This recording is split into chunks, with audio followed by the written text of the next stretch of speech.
A sitting South African president is a primary suspect in the murder of a senior police general. Stop, read that sentence again. A sitting president, primary suspect, murder, senior police general. That is not a social media rumor. That is an opinion. That is documented, formally stated, legally protected conclusion of a trained SAPS Crime Intelligence analyst with 8 years of operational experience, submitted in an official letter to a parliamentary ad hoc committee under the full protection of the Protected Disclosures Act, the law that exists specifically to protect employees who tell the truth about powerful people. The analyst put his name on that letter. He put his career on it, his safety on it. He made the disclosure knowing exactly what it contained and exactly who it implicated. His name is Philasande Dotyeni, and what he has formally placed on record about what happened to Lieutenant General Sindile Mfazi, about the investigations Mfazi was carrying when he died, and about what happened to the evidence of those investigations within hours of his death, is one of the most serious things anyone in this country has ever formally documented about a sitting head of state. We are going through all of it properly, carefully, without looking away. The sourcing matters here more than it has ever mattered in any video on this channel. So before anything else, here is exactly what this is built on. Source number 1. A formal letter written by Philasande Dotyeni, a SAPS Crime Intelligence analyst, addressed to the chairperson and the members of the Parliamentary Ad Hoc Committee, submitted under the Protected Disclosure Act 26 of 2000. Making a false statement under that act carries serious legal consequences.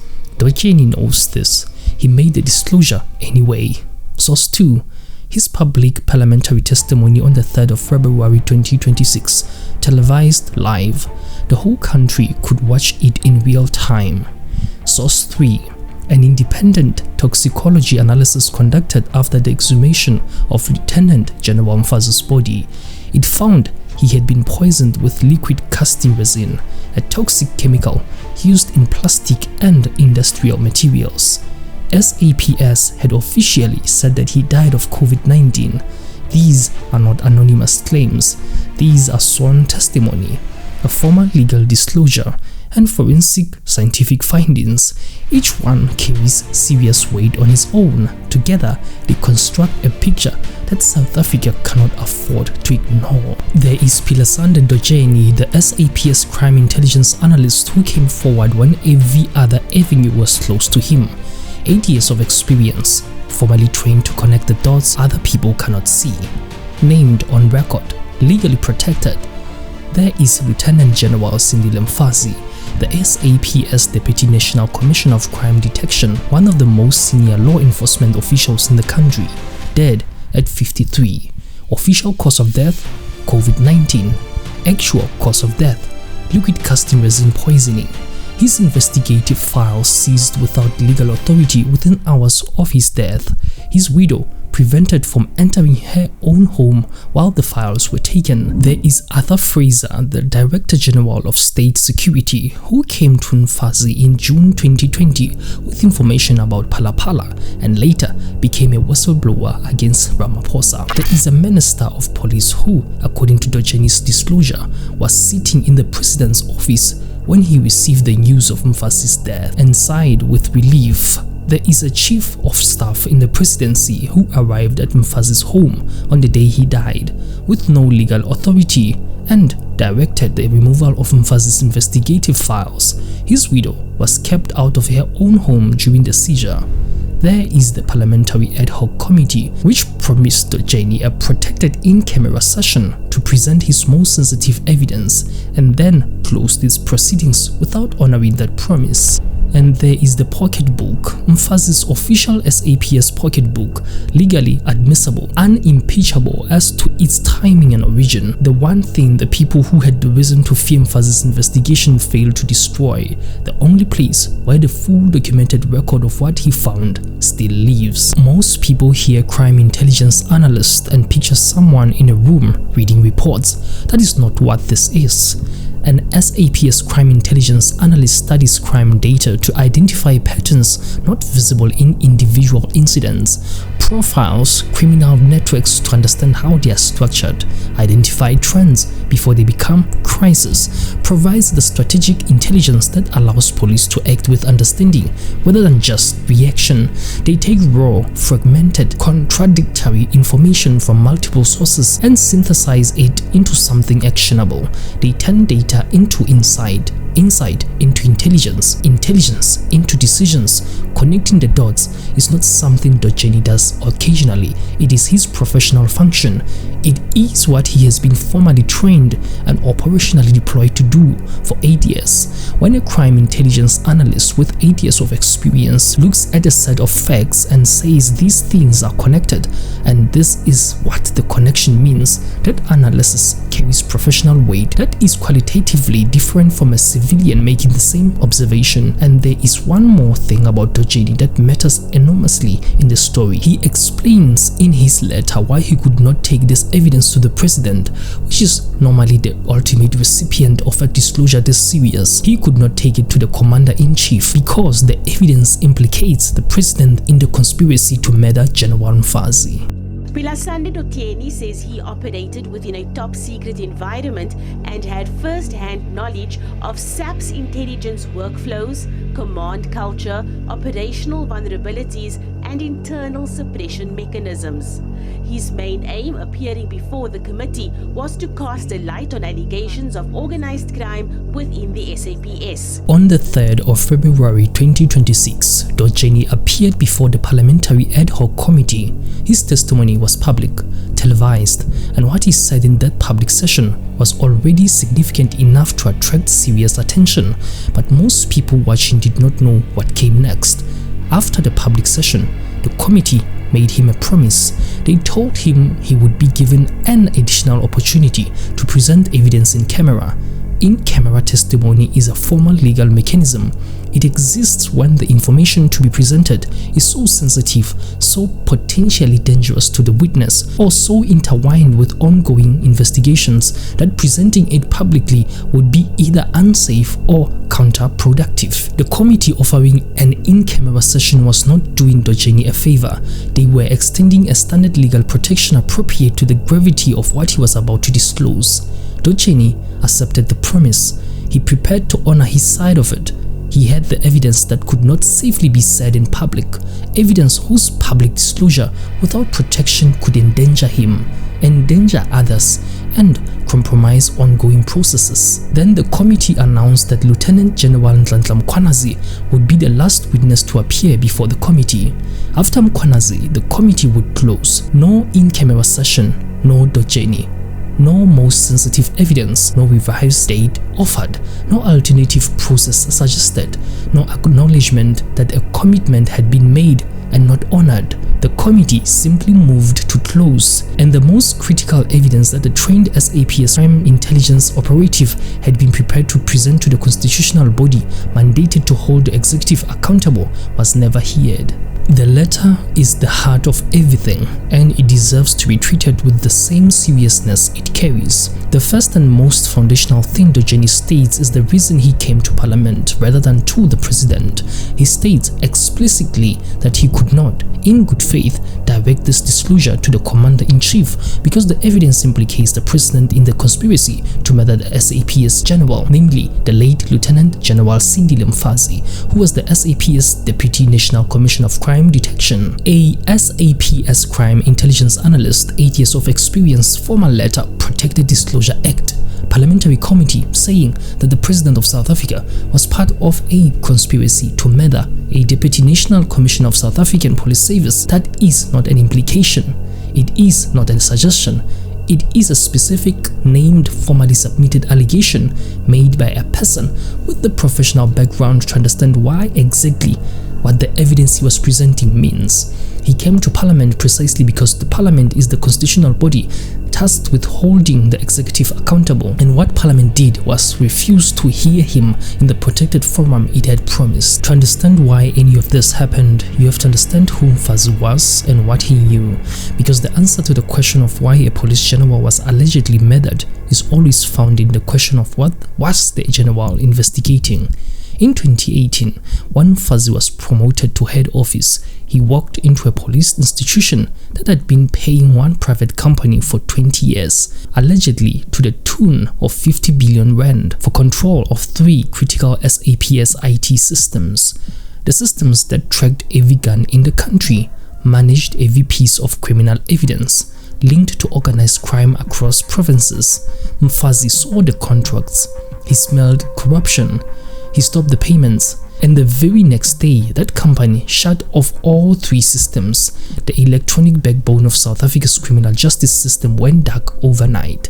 That confrontation established that Mfazi was willing to act against embedded private interests regardless of the consequences. But that was not all he knew. Mfazi also began his own investigation into Phala Phala, not the public version, the intelligence version. In June 2020, Arthur Fraser came to him with information about the matter. Mfazi was initially skeptical. He suspected Fraser was weaponizing the information politically, so he conducted his own independent inquiries. What those inquiries revealed went far beyond the version that the public had been given. Dotyeni's disclosure states that Mfazi's investigation revealed that an unauthorized covert operation had been conducted using the Secret Services account, the intelligence/fund that has been the subject of multiple abuse allegations. This fund being used to finance an unauthorized covert operation connected to a break-in at the sitting president's private farm is a specific and extraordinary allegation. It means the resources of the state's intelligence apparatus were deployed without authorization to deal with a matter that was fundamentally private and that the president had never officially reported to anyone. And Dotyeni's disclosure goes further still. It states that this covert operation may have resulted in the deaths of persons connected to the break-in, not the theft, not the cover-up, deaths. There is also a critical discrepancy Dotyeni addresses directly. The public protector's official account states that Mfazi was informed of the Phala Phala burglary by Major General Wally Rood in March 2020. Dotyeni's disclosure states that the truth is different. Mfazi was alerted in June 2020 by Fraser.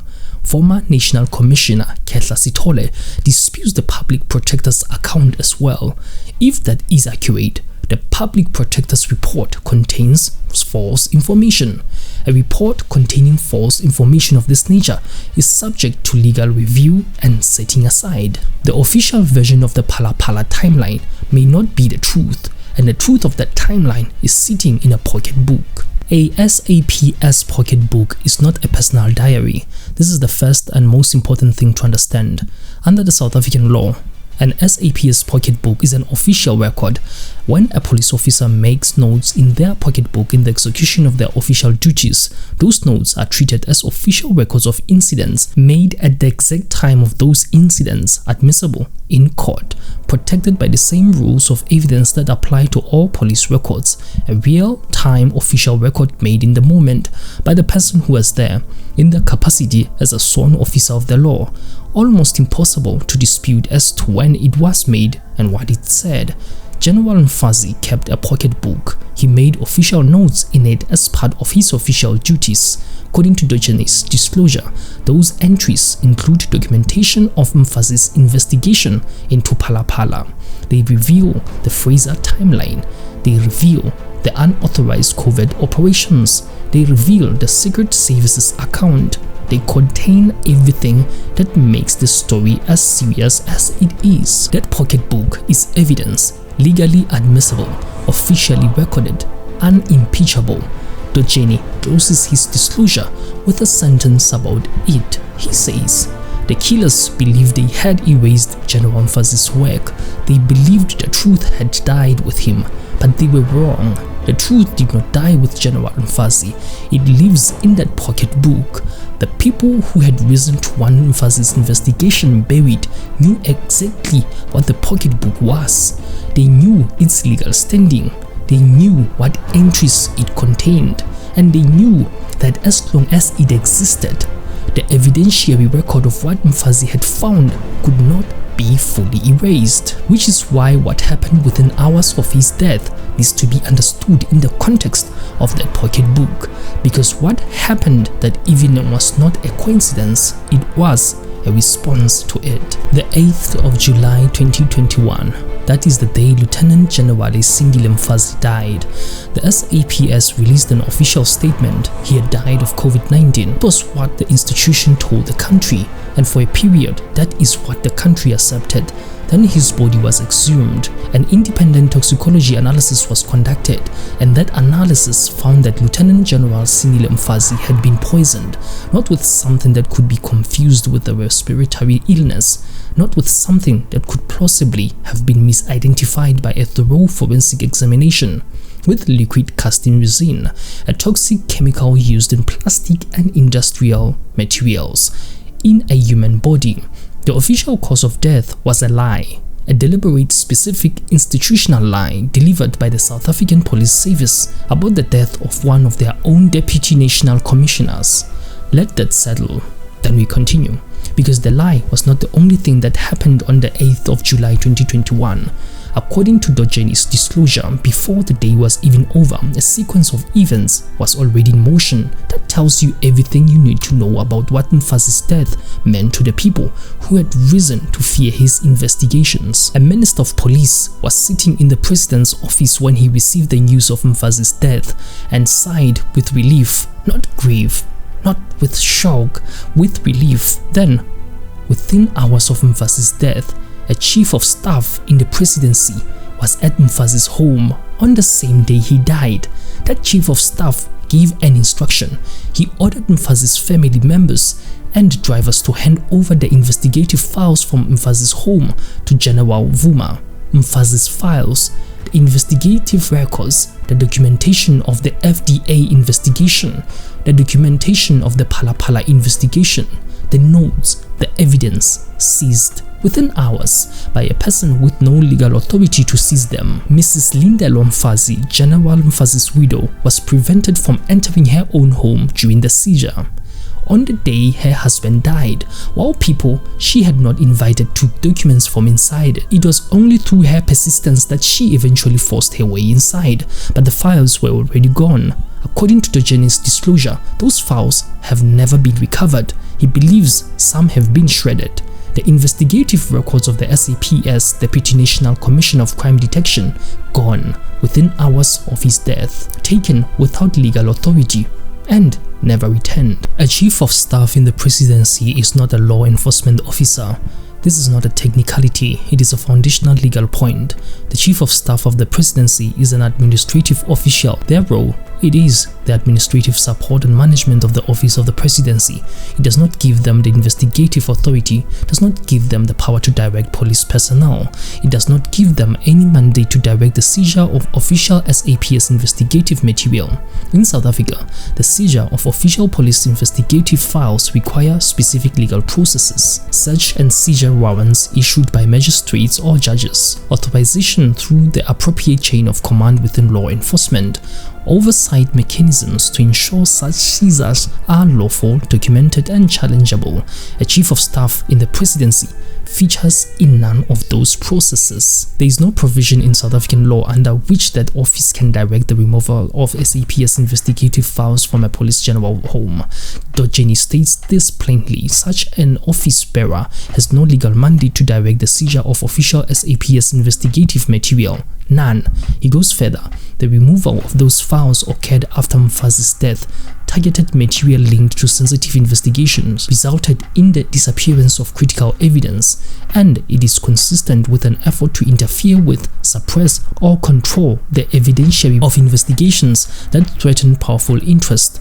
That is the destruction of evidence in the context of a death that has since been found by independent toxicology to be a poisoning carried out by a person connected to the highest office in the country within hours of that death. Now, back to the committee, because the committee's role in the story is not passive. It is not a bureaucratic oversight, it is an active part of the suppression. Think about why Dotyeni went to the parliament in the first place. He could not go to the president. The president is implicated. He could not rely on the chain of command within the SAPS because the evidence connected to the most senior levels of government. He could not make the Mayday call, the emergency escalation procedure within the SAPS, to the commander-in-chief because the commander-in-chief was the subject of the evidence he was escalating. Parliament was not his preference. Parliament was his only option. It was the constitutionally designated institution whose specific function is to hold the executive accountable. That is in the constitution. That is what Parliament is there to do. He testified publicly on the 3rd of February. He did his part, and the committee promised him a protected space for the rest, an in-camera session, the mechanism through which the most critical evidence would reach the official record, and the committee took that mechanism away. It announced closure. It named the last witness, did not provide what it had promised, and in doing so, it ensured that the most damaging evidence, the evidence that most directly implicated the most powerful person in the country, did not enter official record of the committee's proceedings. Dotyeni received no explanation. He received an announcement that the committee was closing, and he responded the only way a person in his position could respond. He put it in writing formally under the Protected Disclosures Act, and he addressed it to the chairperson and to the members of the same committee that had just broken its promise to him. Whatever the committee's intention, the effect of its decision was to ensure that the most sensitive evidence in one of the most serious cases of alleged executive wrongdoing in South African history did not reach an official forum. That is what the record now shows. Let us step back, because what we have been covering is a series of individual pieces, and the individual pieces matters, but the pattern matters more. Mfazi stopped the FDA payments in 2018. The next day, the FDA shut off 3 critical SAPS IT systems that established that Mfazi was willing to act against embedded private interest, regardless of the consequences. Mfazi then investigated Phala Phala, not the public version, the intelligence version, an unauthorized covert operation using secret services account, possible deaths connected to that operation, a timeline that contradicts the public protector's official report, all of it documented in real time in a legally admissible pocketbook. Then he died.